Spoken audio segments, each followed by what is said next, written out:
Praise the Lord. Yeah. All right, let's take a look here at the scripture. Ready? John, come in here. Thank you, Dr. Murray.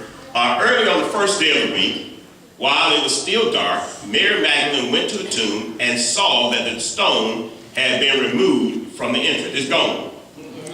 It was closed and now it's open. Now, before I even finish reading this, I need you to stop for just a minute and start to see this with a new light. It's the thing about sometime around Easter and Christmas. You know, we kind of fall asleep and say we already know that story. Yeah. But it's just like getting that check every month or every 2 weeks. You look at it a little different when it come in, don't you? Yeah. Look at that. I know what you're talking about. Feel good, doesn't it? You get refreshed again, don't you? Same thing the Word of God ought to do. You have to refresh me because it's birthing and rebirthing every time. Amen. Now let's read it again. Watch this. On the first day of the week, while it was still dark, Mary Magdalene went to the tomb and saw that the stone had been removed from the entrance. In other words, she saw something she didn't expect. Come on. And sometime in our lives, we're walking along through life and we're looking at things through our expectations. Yes. I'm preaching right now. I'm going to bring a message. Huh? Yeah. But you need to start to look at it with new expectations. Somebody said new expectations. I'm going to come back and talk about it again in just a minute. She's going to bring me back. Verse 2. All right? So she came running to Simon Peter and the other disciples, the one Jesus loved, and said, they had taken the Lord out of the tomb and we don't know where they have put him. That would disturb you. Huh? Oh yeah, that, you know, people, I don't know what she's so, that would bother you. All right? What was wrong with her faith? Wasn't nothing wrong with her faith. She wasn't looking for what she was looking for, it wasn't that. Folks like to beat up on it. If I had gone to the tomb, I remember what Jesus said. You remember what Jesus said to do last week, you didn't do it.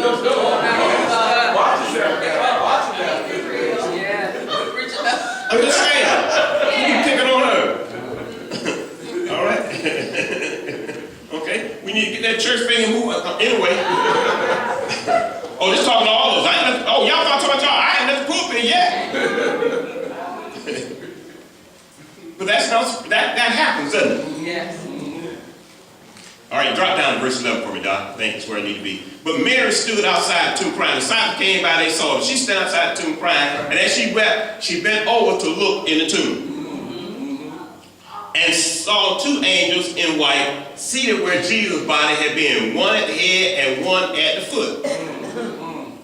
They asked her, woman, why are you crying? She said, they've taken my Lord, she said, and I don't know where they have put him. At this, she turned around and saw Jesus standing there. But she did not realize that it was Jesus. Woman, he said, why are you crying? Who is it you are looking for? Thinking he was a god, but she said, sir, if you have done it, if you have carried him away, tell me where you have put him, and I will get it. Jesus said to her, Mary. Look at it. Mary. She turned toward him and said in Aramaic, Rabboni, which means teacher. Just anticipate. Jesus said, do not hold on to me, for I have not yet returned to my Father. Go instead to what my brothers and tell them, what did he say? I am returning to my Father and your Father, and to my God and to what? Your God. Mary Magdalene went to the disciples with the news. I have seen the Lord, and she told them what? That he said these things to her. All right? Alive and ready to rise. Have a seat. Alive and ready to rise. Now, back in my day, I need to let y'all in on something. I wasn't a person who would start fights. That just wasn't in my nature. Okay, and if I could run faster than them, with Daryl, I just outrun. Okay? So I wasn't particularly interested in fights, see. You know, I wasn't like Tiffany, you know. I wasn't as tough as she was. Okay? You know, or like Brother Theophilus or somebody like that. You know, I prefer the boy. But I grew up in a time where eventually what was going to happen. I am not advocating violence. I'm not advocating can't fight me, so don't tell me going to Pastor Rick said that's not what I said. I'm telling y'all some old school history. It's like reading the history books. You read the history book, you don't go out and do everything they said do. So I'm telling you some history, so I'm not telling you to go out and fight. This is history. But I remember one time, a fellow by the name of Jesse Hill, who was the strongest person in the school. Yeah, he decided he messed with me one day. And he messed with me again. I left him alone in the first class. Second class I left him alone. About third class, he was messing with me in that class, y'all. Well, the first class, with no girl in there, I had my eye on. Second class, either, they hadn't had their eye on me in that one. But just so happened the third hour class, Sister Glover, I had my eye on her, and she had her eye on me. So of course, when he messed with me, Brother Taylor, you know, I got to stand up now. Again, I had to be I had to bring your grandpa out of me. So he messed with me one time, 2 minutes, but period. Y'all know what happened. I had to take care of some business. So I got up. I got the first one in. With as much as I could give to it. I even pushed my own self to put some in. Next thing you know, I felt one come back.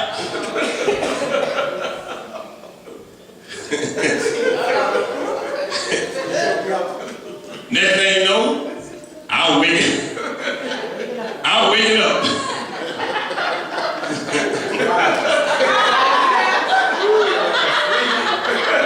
I woke up, but I realized I was still here in the land of the living. And I peeped to see what Jesse Hill still.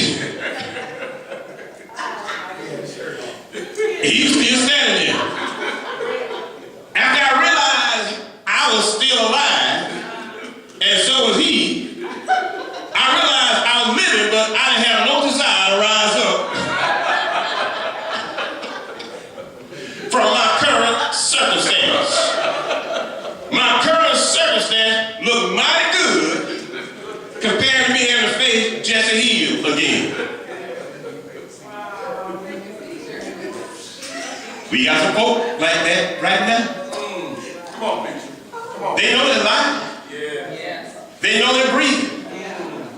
But that circumstance knocked them down so hard till they feel like they'd rather just stay right there and not move beyond that current circumstance. The pastor insulted them so bad, they said, I'm not going back to any church anymore. Well, one pastor insulted you. It's 70 churches in the city of Midland. There ain't but 40,000 people. 70 in the city of Midland and only 40,000. You can go some. One pastor did. Huh? Yeah. We're living, but we're not ready to rise up just now. Huh? That no good boyfriend of yours is no good. That don't mean all men are dogs. Okay, 95% might be. There's still 5% you can find. These girls are like, they amen. All the young girls are amen now. My point here is you need to understand something here. That your life is more than just being alive. It's more than just walking around breathing. It's more than just existing. It's more than going through the motion every day, pretending like you have it. It's more than going through the motion, pretending like you all right with your circumstance. I'm gonna tell you something, I'm not all right with my circumstance unless I'm gone. I gotta ride. Somebody say I gotta ride. So I'm talking about you gotta be alive and ready to ride. See, getting up is one thing. But God certainly does expect a whole lot more from you. Getting up is great, folks. It's a good thing to be able to get up. But God expects you to do more towards rising above the limitations of your earthly living. Some of you have decided that the circumstances, the situation that life has put on you, that you're just going to exist in it. But that's what Jesus taught us to do, did he not? Jesus had more than just living in the earth to do. He demonstrated to us that when you are alive, you got to make it back up to God. You see, it's about making up to seeing God. Is where you're trying to get to. The goal is to see God. Somebody say the goal is to see God. Let me say that one time. The goal is to do what? I want to be real clear on that today, that the goal is to see God. The goal isn't just to be able to have a better United States of America, although we need one. And not just because of current administration, we need one when the other administration been there. And we need one before that. Now I think about it, we need one here back to the first administration. Huh? We've always needed God. We've always needed to trust in God. And if you're alive and ready to ride, you got to learn how to know that my goal is to see God. Because if you're not careful, your circumstance will cause you to send your own self to hell. You get so caught up in it, and if you don't, you'll live hell here. Huh? And I don't know about you, I don't want to live here and go there. I don't want to do either one really. Anybody here like enjoying your life? Anybody you want to enjoy your life? So when we have realized that we're alive and that we're alive in Christ, that's not the end of it. You got to rise. And you got to rise to a position to where your goal every day is to make sure you see God. Every day you wake up, you got to ask yourself, am I living to get ready to see God? If God called me home today, will I see him? Huh? Or am I actually saying that I'm planning on going to see God? Because that's what Jesus was doing right here. Doc, let me read verse 1 here again, and then I'm going to set the stage here. All right? Watch what it said. Early on the first day of the week, while it was still dark, Mary Magdalene went to the tomb and saw that the stone had been removed from the entrance. And that surprised her and shocked her. And throughout your life, you're going to have circumstances that you have set some expectation for. But you need to be clear about this. Don't set expectations for death. Set expectations for life. When we go into work, we walk into work expecting that, man, they're going to get on my nerves today. I just know it. It's Monday. Every Monday they get on my nerves. Every time I go in on Monday, I'm going to have a good Sunday. Oh, hallelujah. No, praise the Lord. I got to go in here with all these. I'm scared to even say it, but it might be close to cuss word anymore. You know, today you got to be politically correct, so you got to get all the words just right. So I got to go in here with all these people that don't love the Jesus and hallelujah. You know, you got to go in there and you be saying that and don't realize that all them folk in church just like you saying hallelujah too. They just have a bad morning like you have a bad morning. The grits got burned up. You won't be burning grits. You know it's a bad day when you be burning your grits. That's what I'm talking about, how you burn. But we go in there with the expectation that things are not going to be good for us. Our husband got on our nerves so bad before he left the house. He said, I just hope he had to work late today, Lord. Hallelujah. Bless him with some overtime. Jesus, he can use it. And I tell you, he's got some mission work he needs to go on. Hallelujah, over to the jail. Because they need him over there, Father. You be praying that he don't come home. Huh? Because you expect the thing not to go well. Huh? It's just like there's some people in the church. I don't send nobody to say, Pastor want to see you. I have to go get them because they're going to have a heart attack before they get there. They hear the Pastor want to see you. What do you want that honey to have a heart attack? We set an expectation. Okay? Now it could be true in my case, but anyway. But you get the point I'm trying to make. How do you set an expectation for life? For living? For enjoying? I know you got some aches and pain, but ain't no sense in stopping now. I discovered something. You stop the aches and pain, still be there. You might want to go ahead and enjoy yourself with the aches and pain. Hop along a little bit. Get down the legal and ride on it. Do what it takes, baby. Don't quit. Huh? Shoot, I told you I'm going to change $1,000 as long as I can. I can get a legal, I'm going to get me one. Huh? We go to the park, I'm going to get me a pony. I'm going to run down, boy, I'm telling you. You get the point I'm trying to make here. You have to set expectation to live. People lose their job. They get depressed because they don't set expectation to live. The children start acting like they don't want to act. That's because they act like you used to act. And we don't set expectation they can live and do better. Let me tell you something. I believe that all my kids can do better than me. I believe that all these kids and you can do better than me. I believe all these kids will excel all of us. How many want to believe that every day? That all these children will go further with it. They'll serve the Lord greater than we ever served. I don't care what they look like right now. I'm talking about what God has ordained in them. And you need to start believing this. You need to believe with me that the children are better than you. Say, my children are better than me. Now give God a hand clap of praise. You need to believe they can be it. Set an expectation for life. set an expectation of life for life.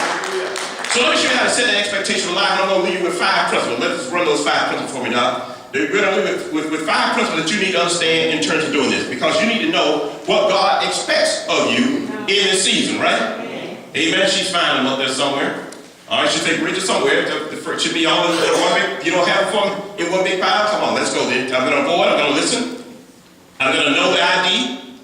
I'm going to let go. And the 5th one is what? I'm going to be excited. Run for me again so you can catch them. I want you to catch all these. First thing I'm going to do is I'm going to do what? I'm going to avoid. So say avoid. I'm going to talk about it. These are going to be several things that you're going to do what? So you can rise. You're going to avoid. Y'all got that? The next thing you're going to do is what? You're going to listen. You're going to learn how to listen. I'm going to talk about all of them. But I want you to catch this today because I want you to ride. Somebody say I'm getting ready to ride. I'm tired of walking around here like I'm a turkey. I ain't no buzzing, I ain't no turkey. I soar the eagles. I rise on wings of eagle. I run, I don't get weary. I walk, I don't faint. Third one you need to understand, you're gonna know ID. You're gonna be the idea. 4, you're gonna learn to let go.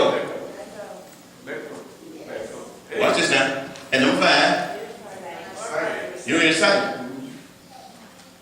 Right? You're gonna get excited. And that excited, you're gonna get excited about your testimony. Alright? Now watch this. Let's go back to verse 11 here. I want to show you this. By the way, I'll put you on the table as fast as we can for Easter dinner. It's a long line now anyway. If you're not Catholic, you don't miss Easter dinner already. You gotta wait 2 more hours now. Just get there in front of the Baptist and Pentecostals. You'll be alright. Yeah, about 4. Yeah, don't worry about that. Okay. But Mary stood outside the tomb crying. As she wept, she bent over and what? To look at the tomb. Now she's crying here. And she bent over to what? Look at the tomb. Take me where I need to be. That's it. Just one verse. Keep going. And saw 2 angels. I'm going to help you. Okay. And saw 2 angels in white, seated with Jesus, where Jesus' body had been. One at the head and the other at foot. She's kind of mourning. That makes sense, doesn't it? All right. They asked the woman, why are you crying? She said, they've taken away my Lord, and I don't know what they did with him. Is that the last verse I need right there? Come on. Principle number 1. Here we go.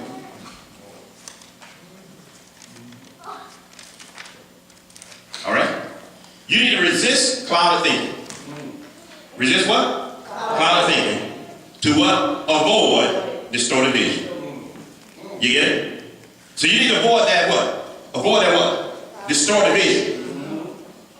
You get it? Some of us have a distorted vision because we're in such grief about situations. And some of us not in grief, some of us angry about situations. Either one will get you. Some of us frustrated and therefore we can't see straight. We can't think straight. So you need to resist your clouded thinking. Her thinking was already clouded, expecting that Jesus is dead. I know what he said, but he dead right now. I know what my husband said, but right now he cheated. Oh, that's good.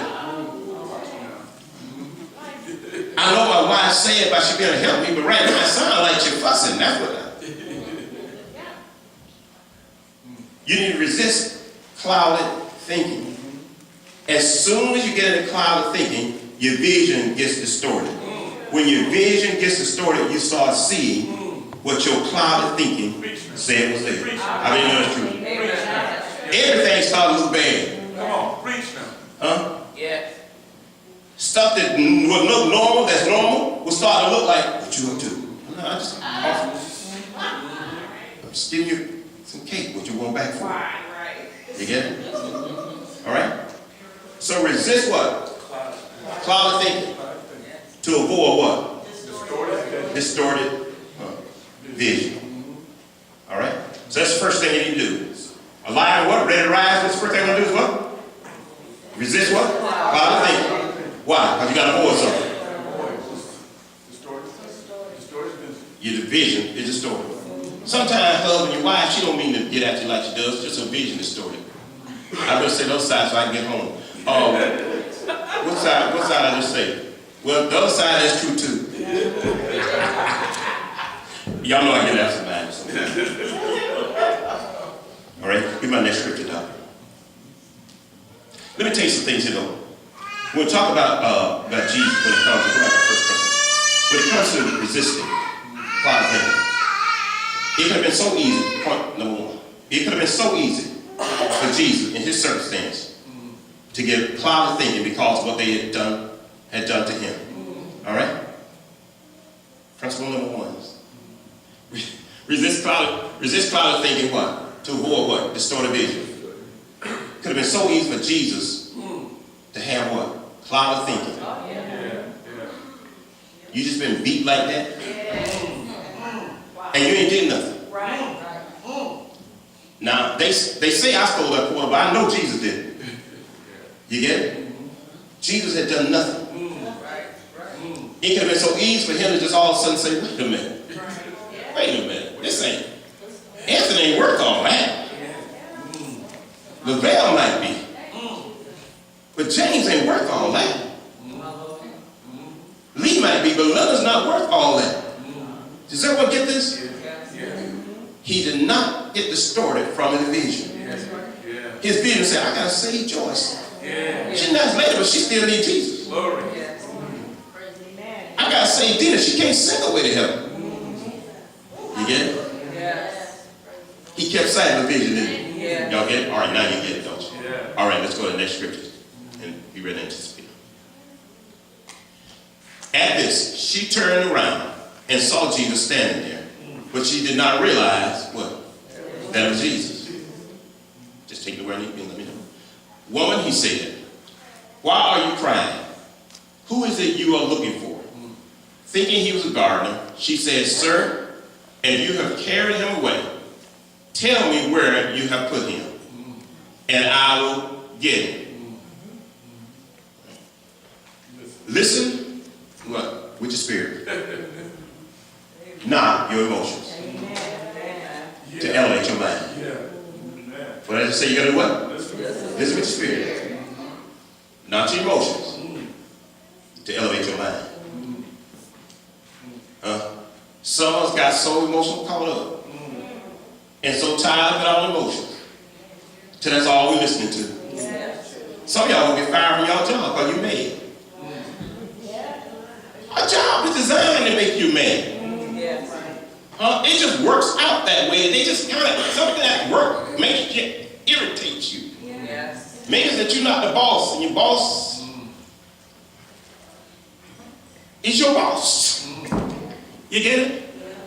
Maybe the fact that your can keep the bathroom as clean as you need them to or something. I don't know what it be. But sometimes you leave home, you will find something be wrong. Okay? You need to start listening to your spirit.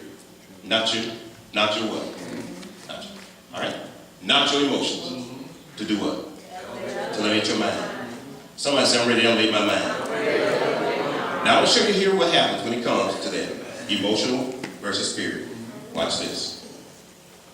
Emotion has assumptions. The spirit has affirmations. If you're a person who walks around assuming, check yourself. You're working off your emotions.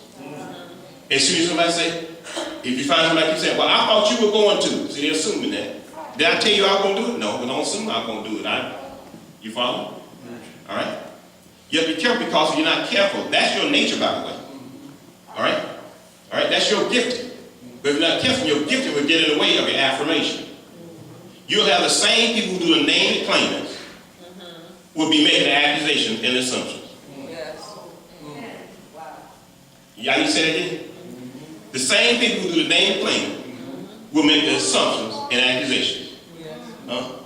Instead of saying, I believe you came to be of good service. I believe you're going to do the right thing. We start saying, I knew you were going to do the wrong thing. Every time you do it. See, every time you get it? Your emotions talking. The other thing is doubt versus decree.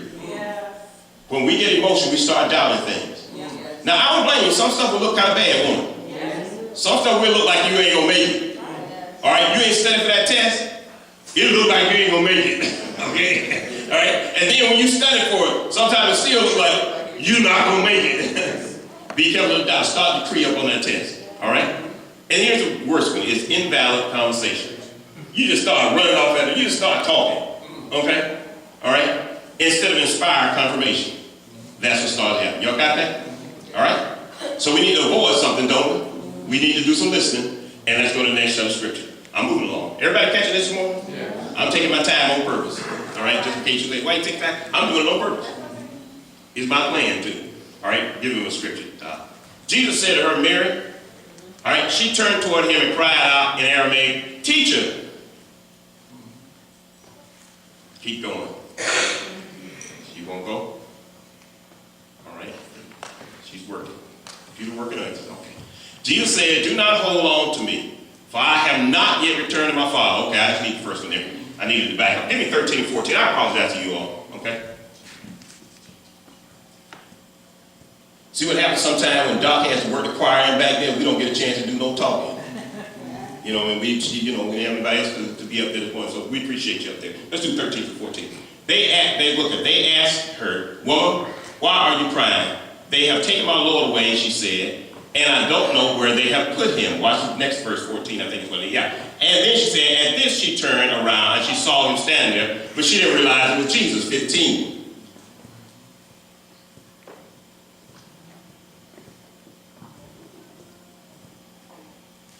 Woman, she said, can I just read that? Why are you crying? Who is it that you're looking for? Thinking he was a gardener, she said, Sir, if you have carried him away, tell me where you have put him, and I will go and get him. And after he's going to call out Mary. Are we having different? No. Jesus said to her, Mary. She turned towards him and cried out in Aramaic, Rabboni, which means teacher. Principle number 3.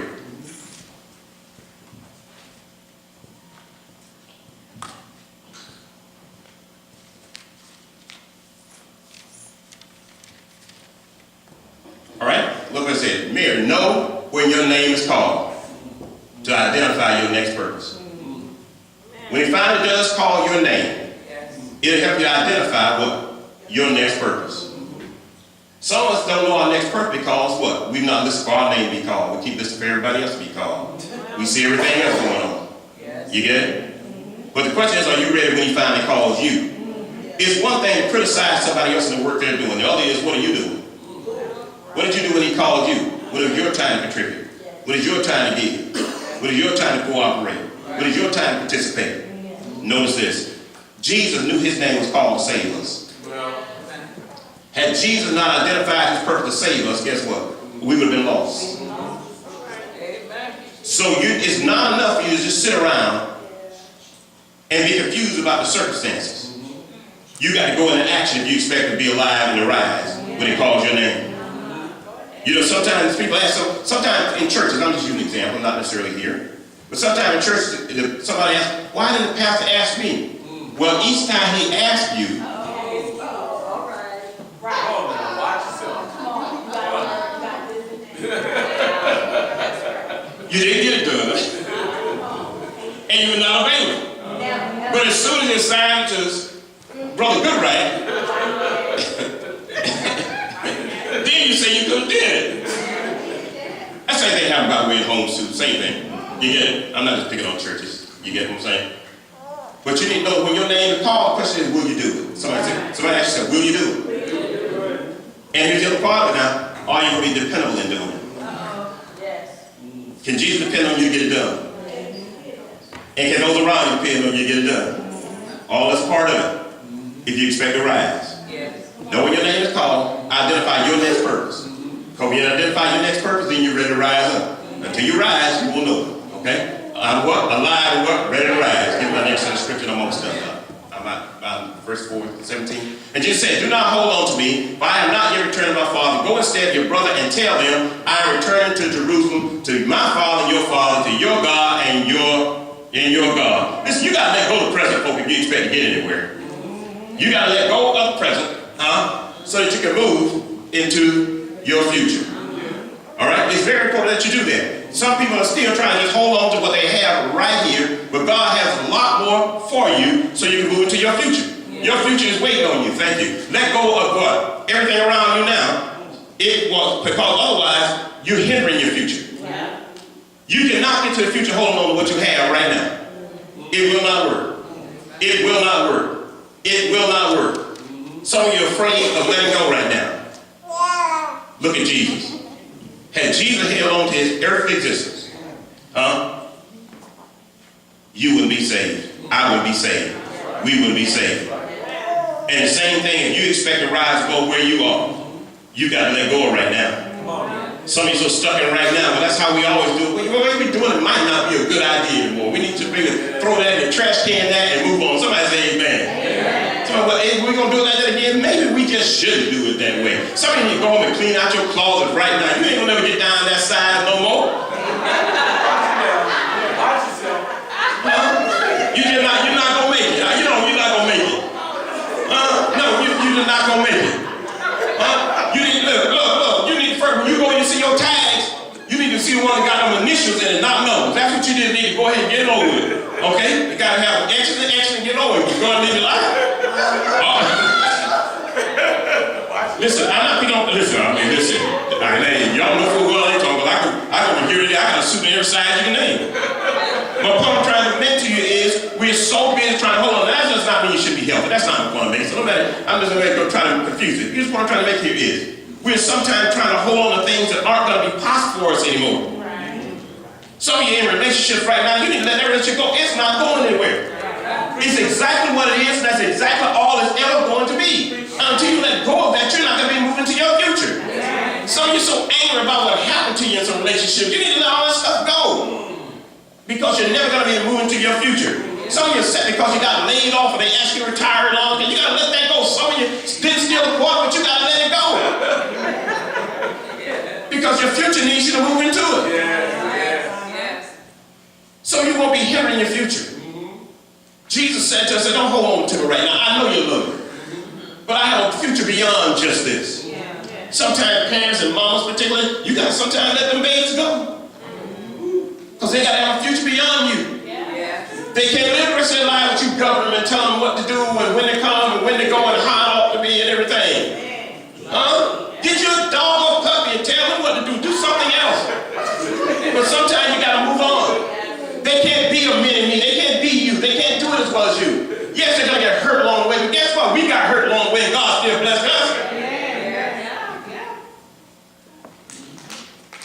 If you expect to rise, you can't let it anchor you down. You can't let it anchor you down. Y'all got that? All right? So we told you several of them. I'm going to move to number 4. What's first? Somebody just scream it out. First, you got a voice thing, don't you? You got to listen. You got to what? No, you got to let go. Y'all get it? You got to do these. All right? Then the last scripture there said what? She went and she told it just like Jesus said. Mary Magdalene went to the disciples with the news, I have seen the Lord, and she told them that he said these things to her. Okay? 5th one is full sentence. Get excited about what? Your testimony to inspire the future. You got to get excited about your testimony so you can inspire your future. Your future is not going anywhere unless you start to testify. God bless you this for. Now there's a difference between some people that testify and testify. Come on, y'all know the testimony is really, did God do it? Did God really do it? How did you say some things you know God really did? God really, you know that God's the one that really did. No, I'm talking about you know it had to be God that did that. And you know that was God. You got to learn how to get excited about the testimony of your life. Despite the fact that I messed up, God was still faithful and just to me, and he blessed me anyway. You got to tell somebody that. Then you can start to rise, despite the fact that I was broke, but I never missed a meal. You got to be able to testify that God really did that. Despite the fact I messed up with my wife, my children, my first cousin, the dog, the cat, and the bird. I messed up with everything around me. But somehow God still blessed me. Anybody know what I'm talking about? You weren't supposed to have no job, but you got a job now. You wasn't good enough to have no man, none of them, but you got one now. You've been through hard times, but you're still making it anyway. You can't say nothing but God. You got to get excited about your testimony because somehow it'll propel you into your future. You didn't believe you can make it again because you're excited about your future. They start telling you something. Well, you know, we just might as well give up. Give up what? If he waving his hand now, scratching his head, God has a way of bringing you through your sickness. They start telling you got to stay on a walker. I don't know, walker, I'm running. You got to realize that that's what God will do when you get excited about your testimony. Alive and ready to rise. You got to learn how to just avoid anything that's going to mess with your vision. If it's going to get in the way of your vision, somebody, you need to drop it and leave it alone and leave them alone with it too. You need to learn how to avoid it, right? Then the next thing you need to learn how to do is you need to learn how to deal with God.